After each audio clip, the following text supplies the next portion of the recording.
ఏం పేరు బ్రో నీదే? నా పేరు పవన్. పవనా? ఏంది మెత్త కూర్చోవన్నావు? ఆడట్లా? నువ్వు ఆడవా క్రికెట్? నేను ఇంతకుముందు హాకీ ఆడేవాడిని. హాకీ అంటే మంచి ప్లేయర్, అటు ఇటు తిరుగుతూనే ఉండాలా. ఇప్పుడేం మెత్త కూర్చో. హాకీ అంటే వాడు పెద్దరోడే ఉంటాడు చాలా వరకు, నువ్వేం గమ్ము కూర్చో ఉన్నావు. ఆ పెత్తరాశాలన్నీ అయిపోయాయి బ్రో, ఇప్పుడు అంతేనా? అంతే బ్రో. సరే, నువ్వు నీ లైఫ్లో చాలా సీరియస్గా తీసుకున్న విషయం ఏంది? చాలా సీరియస్గా అంటే కెరియరే, కానీ అది జోక్గా అయిపోయింది తర్వాత. అంటే అదేంది అది? డిప్లొమా చేసాము. ఏంటంటే ఫస్ట్లో ఏంటంటే ఉత్తరుముగా నేను చేసేస్తాను అది ఇది అనుకున్నాను.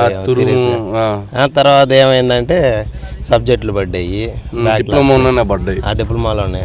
తర్వాత ఇప్పుడు నిదానంగా క్లియర్ చేసుకున్నాము. లాస్ట్కి 2 సబ్జెక్టులు ఉన్నాయి. 2 సబ్జెక్టులు ఉన్నాయి. సరే బ్రో, నువ్వు అసలు నా లైఫ్లో ఇది చేయకుండా ఉంటే బాగుండేది అనిపించింది ఏంది?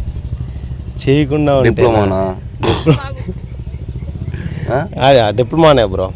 చేయకుండా ఉంటే బాగుండు అనిపించింది. డిప్లొమా చేయకుండా ఇంటర్ బీటెక్ అట్టగానే వెళ్ళిపోయి ఉంటే బాగుండేది, కొంచెం బాగుండేది. అవును బ్రో. మనం కరెక్ట్గా ఉంటే ఏ చదివినా ఒకటే.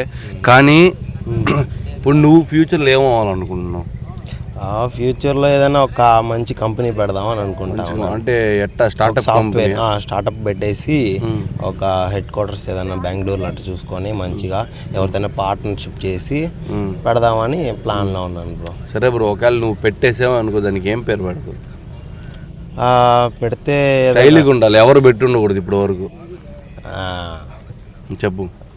దాని గురించి ఆలోచించాలి బ్రో. నేను గెస్ కొట్టలేవా? గెస్ అంటే ఏదైనా ఒక షార్ట్ కట్లో నా పేరే పెడతాను, కానీ అర్థం కాకుండా అర్థం కాకుండా.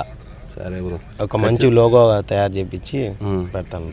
ఓకే బ్రో, ఖచ్చితంగా నీ లైఫ్ నేను సక్సెస్ అవ్వాలని కోరుకుంటున్నాను. Thank you.